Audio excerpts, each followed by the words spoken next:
Good day to you, Guyana, and welcome to another edition of Facing the Nation. I am Malika Ramsey. Thanks so very much for joining us again this week. We have a full program for you this week. First off, for those of you who follow me on social media, you did see me announcing earlier that I am not only dealing with folks from the City Council today, but also from the World Wildlife organization regarding Earth Hour that is coming up next Saturday. Unfortunately, at the last minute, they had a cancellation, so we're gonna try to have them on next week. We still have some more time because the actual day of Earth Hour is on the 24th, which is going to be next week Saturday. So we can have them again next Friday. But our original program still stands, whereby we'll be talking to folks from the Georgetown City Council. Last week on this very program, I had to apologize for the Director of Solid Waste Management, Mr. Walter Narine, not being here because of an accident, and I used the opportunity to remind you to try to use our roads carefully. Fortunately, and I did say that last week also, he was not injured. Of course, his vehicle was damaged, and I'm happy that he's here on today's program. Also coming up in the second half, another member from the Georgetown City Council, and it is my pleasure at this point to say congratulations to him again publicly, Mr. Akeem Peter. He has been elected yesterday as the new deputy mayor. Not sworn in as yet, but he has been elected. You'll be hearing more from him on the second half of today's program. But for now, let's get to the first half. And Walter, welcome back to Facing the Nation. Thank you so much. Great to have you. We, again, as usual, viewers, the Director of Solid Waste Management. We're talking solid waste and so many other things. I know the City Council, specifically your department, took a beating and continues to take a beating because of the new measure to have folks pay for, garbage collection. Let's talk about that, because we were even talking off camera, viewers, about some consultations, because in Guyana we always cry, oh, did any agency that introduces anything, we always say, oh, they didn't consult with us. So, Walter, let's first talk. Were there actual consultations before this decision was made? Okay. Good afternoon, viewers. Actually, last month we started first round of consultations, and we did consultations across Georgetown in the various constituencies. However, the turnout were very, very poor, and you were given adequate notices, but it was very poor. And it's actually a conversation we want to have with our citizens to let them understand council's position and our desire for us not to go back towards last year, August 6th, when we had a strike from the contractors. Because we couldn't have paid them their money due. And council's financial position is greatly dependent on rates and tax, right? About 70%, 75% of it is from rates and tax. However, if you imagine since 1992, since 1992, there was the last great review of rates and tax. So if somebody was paying rates and tax in 1992, the same amount they were paying in 1992, they're paying now. They're paying presently, right? I would stretch my mind to imagine that nobody rents in a house in Georgetown. 1992 is paying the exact same rent now. It's not right? only and stretch, you have it's true. folks are paying rates and tax as low as $1,000, $1,200 a year, right? And still they're not coming forward to pay A year. A year. I want to pause here, and I don't know how much you can say on that, but again, why? We're talking about a year, and Warren, their efforts or moves made to, because I'm thinking it has to do with the bylaws. It has to Warren, do with the bylaws, but council by its own cannot increase rates and tax generally across. We have to assess, reevaluate properties, and that we have to sister with the CHMP, Central Housing Planning Authority. I know for a fact the Ministry of Communities are having a consultant looking at it, and it was mentioned in the 2018 budget that is on card for not only Georgetown but for general across, because all the municipalities face the same dilemma that we do, right, with rates and tax not being paid. Right? So the conversation we're looking at, Malika, is that if you look on average, and Georgetown is from Cummins Lodge on the east coast to Agricola on the east bank, right, it's about 15 square kilometers. And if you look at the average cost to remove one garbage receptacle and take it to the landfill, which is outside of Georgetown, which is at Eccles at Hicks Bosch, it's about $787 to remove one garbage bin, right? And we're not going to ask our residents of Georgetown to pay that, right? We're just having a conversation, ask them. We even ask folks how much you will pay, right? Because if it is our desire, that probably we'd ask each household to pay $100 per week, right? Because they get weekly clearance.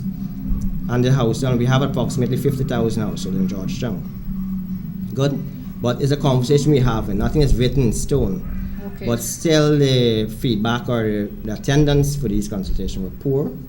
So we have a second phase of consultation going on now, and we try to smart it up. We're trying to go where we have a congregation of people, and that is we're trying to use the mosque, the mandirs, the churches. They will definitely. Right, they will be there. So we'll be working most times some Sundays, right, to go where these guys are congregating and have it.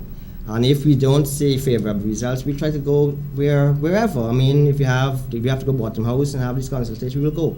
Because we don't want to be flagged later on that enough consultation wasn't done. Wasn't done, yeah, because you know people are ready. So we see the Citizen of Georgetown as our partners. We are a partnership. So we want to meet with them. We want to let them understand that increasing the rates and tax will take some amount of time. It won't happen overnight. But immediate, right? It's costing the city council to pay the two private contractors around $30 million a month. I'm happy that you said that.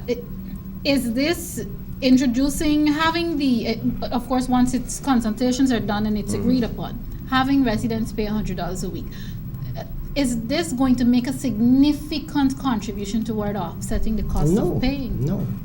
Because we will still have to subsidize, but it will help. It will help. Okay?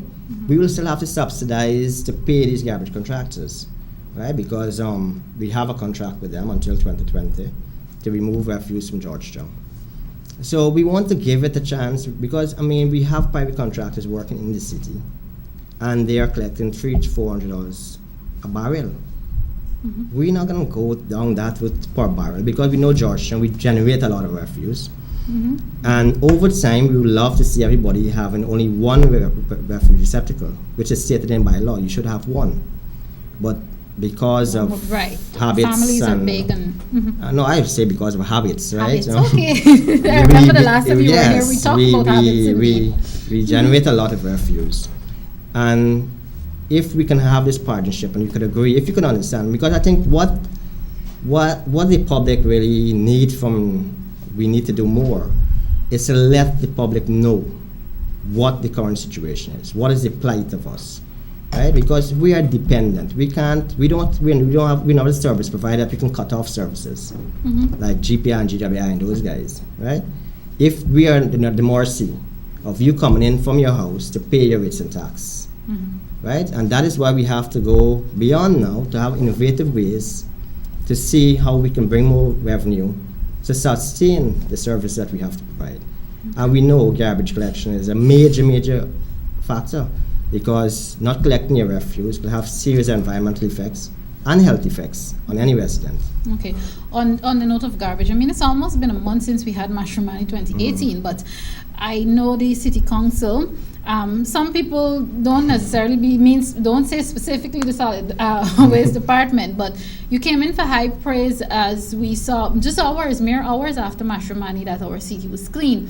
What is being done to, in a sense, promote that sort of cooperation and continuation? Because I was having a conversation with a colleague who did say that she's not in a mood to praise the city council for anything, because really and truly what you've done there is your job, and she don't see why we're saying congratulations. What is needed to be put in place, and are you working on that to ensure that this is not a one-off something, not only for MASH, but for other activities and events? Okay, it comes back down to pride. Right, and simple four-letter word, right? PRID, right? Four. Pride of country, okay? And we have to take examples from other countries, what they do when they have such major events. And you would look at Trinidad, for example, when they have Carnival, they start the collection, removal of waste the same night, because the next midnight is heading into Ash Wednesday. Yes, so right? So they have to be clean. So we would have tried it before 23rd of March when you had the Children Mashman parade. and that's from Parade Ground to National Park. We actually did that work, but you didn't see so much was mentioned. But we tried it out to put the trucks and put the crew behind, and the results was favorable. So this time around we said, listen, let's try it. Because we never did it before in the council. We actually never did something of this sort. Yeah, we never did anything of that magnitude and that sort. To have the citizen of Georgetown traversing the streets as early as 6 o'clock the next morning in a very, very clean environment.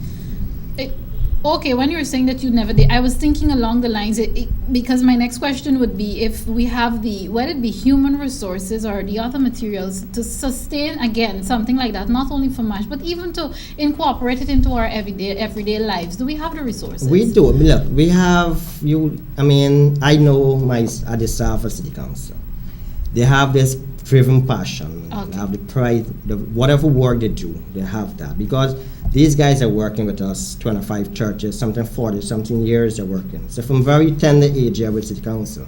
So they have that. But all they need is the guidance, right? And you plan and you execute. And that's exactly what we did. We on the road, my vehicle was in front of all the trucks, right? But you would have seen that people were surprised. People were actually helping us to move the garbage. And all the guys who were selling, they brought whatever garbage they had accumulated to the trucks. Okay, right. So it was a very good cooperation. And I must mention, because Vaughan's Waste Management would have swept the road, right, afterwards. And again, it just shows with collaboration what could be done. I am not, of course, no one is sure what the dynamics would be. There is no preparation for what we're now calling Carnival in Maine. It's not a government hosted event, so to speak. But are you gearing for some sort of collaboration with maybe the event holders? Because you're going to see the same kind of garbage. Again, we're calling it Carnival. First for all of us, are you gearing to be able to have the ability to and the capabilities to work along with maybe the dynamics of it that would bring? Well, definitely. But on a broader picture, Georgetown is managed by the city. And as your colleague said, it is our job. Yes? Yes. And the colleague was correct, yeah? So, because you would have seen when they had Calypso, I think at Durham Park, we weren't consulted. We weren't told that they have an event. Oh, okay. And a colleague from NCN would have called me and asked me why we didn't clean up, and then is when we go. We don't want something similar like that to happen. We want whoever coordinating this event come into City Council, talk to us, and let us partner. And we want to keep the place. We want to give the same pristine place we have given after MASH to the Carnival route, because we don't know the route as yet. Exactly. So there is always room for people to come to you and say, not us make a mess and then nobody says anything. Exactly. And it's sitting there. Well, coordinators and those who are associated with coordinators, I hope you're listening, that, it's not only about the costumes and the niceness and the party and the music. It's about, ensuring that our city is clean after. And you have an opportunity to contact the solid waste department at City Council to ensure that things go smoothly. Viewers, if you're now tuning in, of course, today's conversation is with the Director of Solid Waste Management, Mr. Walter Narine, and we're talking solid waste management and some other things regarding our city. Walter, one of the other things that I know that City Council has responsibility for, I know not necessarily your department, is in some of the roads, the upkeep of certain roads. Yes, we know it comes back to public infrastructure, but I know the City Council has a hand in it. Could you talk about that for a bit? Because there's, again, roads are an issue. Well, in Georgetown, you have, as you rightly said, there are some roads that is managed by the city, or should be managed by the city, and some road is managed by the Ministry of Public Infrastructure. And they are clearly defined in Chapter 2801. Right, which road belong to whom, right? And we have a responsibility. But again, anything we want. Look, if you talk to the folks at City Hall, right, all the technical guys, the heads, the mayor and the councils, everybody has a passion to bring Georgetown back to its pristine. I haven't lived through that era to know what the pristine Georgetown looked like, right? But reading and talking to elders like former Mayor Hampton Green, talking to current Mayor Patricia J. Green, and the other councils, senior councils, they could tell you what Georgetown used to be. And we can only do everything we want to do with resources. right? Yes, we haven't done roads for a lot of time because we actually used to repair roads, you know. The city used to repair roads, do the same bitumen and everything. That's the public infrastructure. Okay. But because, again, Georgetown would have expanded from a mere 5 square kilometers to 15, and with the same resource base, right? That's why it's making it difficult.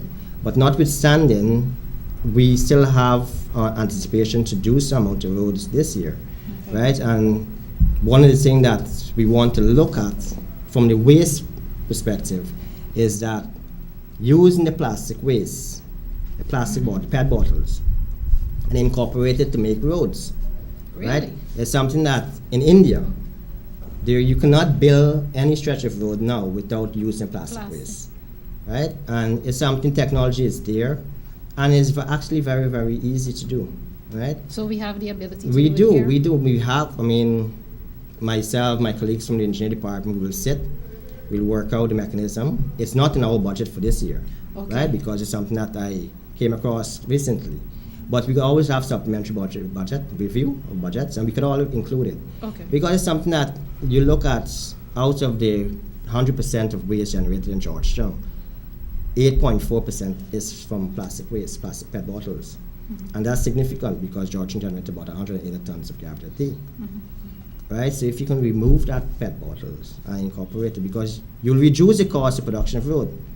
Because right now you're using bitumen, and purely bitumen to make your roads with your crush and run and stuff like that. You will reduce the amount of bitumen to use by half if you have the same amount of plastic waste. Has the research been done in terms of wear and tear? Because another issue that we have that's in a good thing. you see a road is patched today and in 2 weeks it's done. I'm happy you said that, because the plastic road, if you're from a chemistry background now, right? Plastic, it has the binding ability to bind with the bitumen. Okay? So your maintenance is low. You don't have any accumulation of water because it's plastic, right? And you have you will stand up to more pressure than the pure bitumen road, right? The research is out there, technology is out there, and it's not only India; it's from all the other developed countries are using that, right? You have Sweden who's actually importing waste now. Right, plastic waste. Plastic waste to do their roads maintain their because they run out. Okay, all right. This idea, I know you said that you're going to work on it, and it's not in the budget. But again, things like these, would you collaborate with Ministry of Public Infrastructure? Of course, because I mean, look, Georgetown, we're responsible, but we are Guyanese. We are proud Guyanese, and we have a pride. So whoever we can give the technology to work along with, to ensure all the roads in Georgetown are one standard or whatever it is, sure. Because at the end of the day, this is my kids will benefit, your kids will benefit, everybody's kids will benefit when we're long gone. All right, great. I know you have other things that you're doing, but I'm going to give you an opportunity now to anything that you can, possibly talk about. Again, all in terms of embracing and preserving our pride and uplifting our city. And also I want to talk about, because certain sectors we must touch on the green initiative and strengthening that. So how is that coming in terms of the collaboration from your entity? Well, we embrace the green initiative, okay?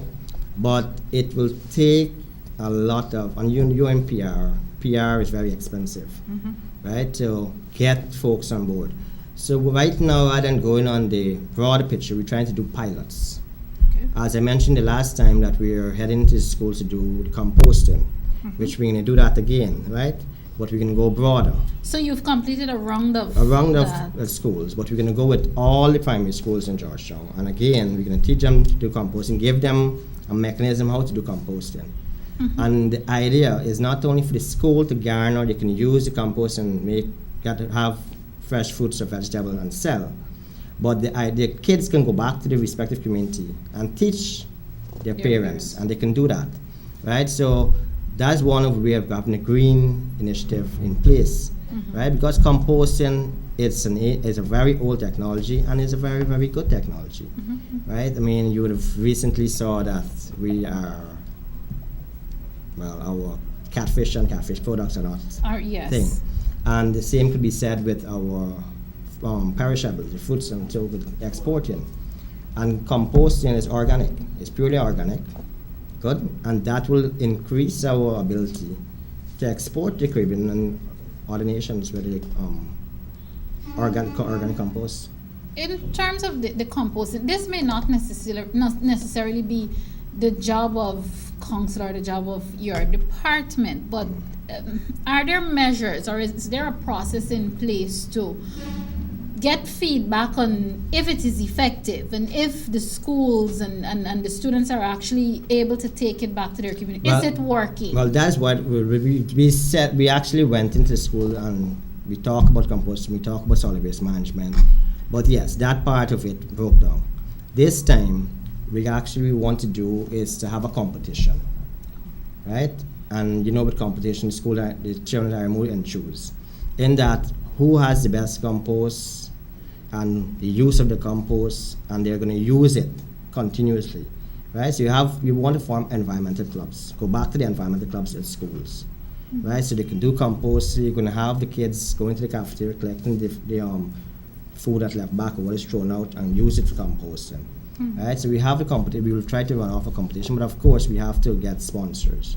So we're gonna have. I will be heading on vacation leave very soon. But when I return, that's what we want to work on, because I'm a very strong believer in the youths of today will make the change of tomorrow. Okay. Right? And if we can get the youths involved, enthusiastically involved, right? Half of our problem is solved. Right? So we're going to try to have some incentive for them to do it, and we have to have monitoring. We have to monitor it, because what happened the last time it failed because we weren't monitoring the compost. Right? Okay. Because you can't leave it in the kids to monitor. They wouldn't know. Right? Or more you teach them. So we have to monitor them and try to get it to the 6-week cycle. And it will work. It will definitely work. All right. Any other thing that the public should probably know about now in terms of the department's efforts? Well, I still am passionate, so resolving this problem that we have of throwing out everything, right? Okay. I mean, I don't look at it as waste. I look at it as resource materials we're throwing out every day. And someone sent me a video the other day in Brazil. You have a state in Brazil that's actually when you take your waste to this facility, they can give you books, educational books. They can give you food. They can give you food stamps. It's like an exchange program? For your waste, right? But they have a green setting. Everything there is green.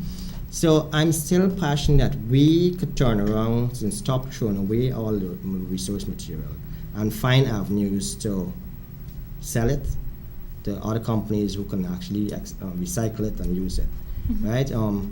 Composting is one area that we are strongly believing in the City Council. We want to push it, but the PET bottles, if we can get that project on with the roads, we can take that. But the other facets of the waste, if I have the other entrepreneurs coming on board and see, we have all the studies, we have how much waste is, how much of what is produced. So they have that data, they can come make an informed decision as to how much is produced, what is their return. Right, so we welcome all entrepreneurs to come in to see us, because we have the information. Because we can't do everything with the limited resources we have. All right. I'm happy that you keep saying that you welcome people and there's an open door policy, because sometimes we complain about things and I'm always conscious of the fact that you, regardless of what you're complaining about, there is a responsibility on your part to make an effort to do something. So I'm happy that you're talking about the open door policy. So it's not a case where you can only sit at home, cross your legs, and gripe and complain about it. But we want to rebuild the confidence of the citizens of Georgetown, and by engaging them more, right? Because you will read a lot of things in the papers, and you might take your own opinion from that. Yes. But it might not necessarily be true, or majority of it might not necessarily be true. But if you hear from us, right, we come and explain to you, then you can make a decision after whatever you believe is true.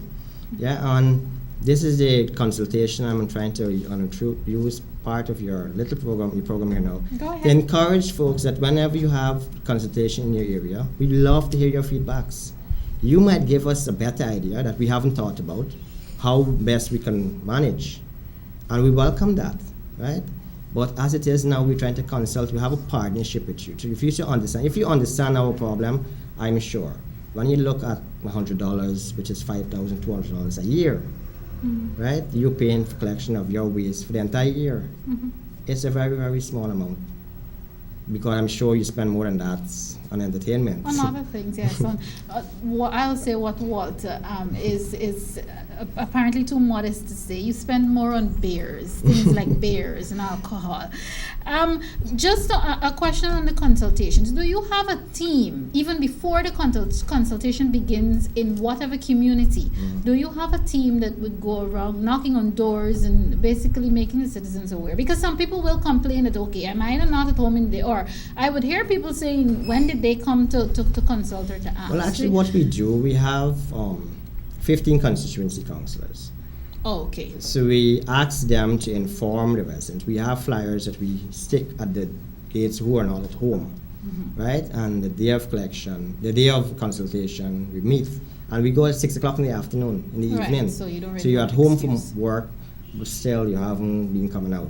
Okay. Right? So we don't want to implement without you saying, we don't want to ensure we reach every part of Georgetown. Okay, all right, great. I can't possibly have you on at this time on this program and let you go without, because I know you know that you're an uplifting person, so I'd like to give you about a minute or two to maybe give some kind words to the incoming and literally on this program, the incoming deputy mayor. Deputy mayor. Yes. Well, Mr. Peter and I are very good friends. I mean, from this first time he came into council, we had a conversation. And I'm happy that he would have listened to the advice that was given. And yesterday actually, he saw the rewards and this is a stepping stone for him. Okay. Right? And he just has to be humble. And the mayor of Georgetown is the mayor of Georgetown. Exactly. And he should seek advice from the mayor at every opportunity he gets. You can hear all other stuff. Seek the mayor's advice. She is your reporting partner. Okay. Right? And if the mayor and the deputy mayor could work together, exactly. Right? We have a very good city and we could work as a team. In team, we have strength in team. Okay, all right, great. So Thank I you so encourage very him much. to just be humble and work along with the mayor. Well, I know he'll appreciate those sentiments, and we're going to get him telling you that he appreciates those sentiments in a bit.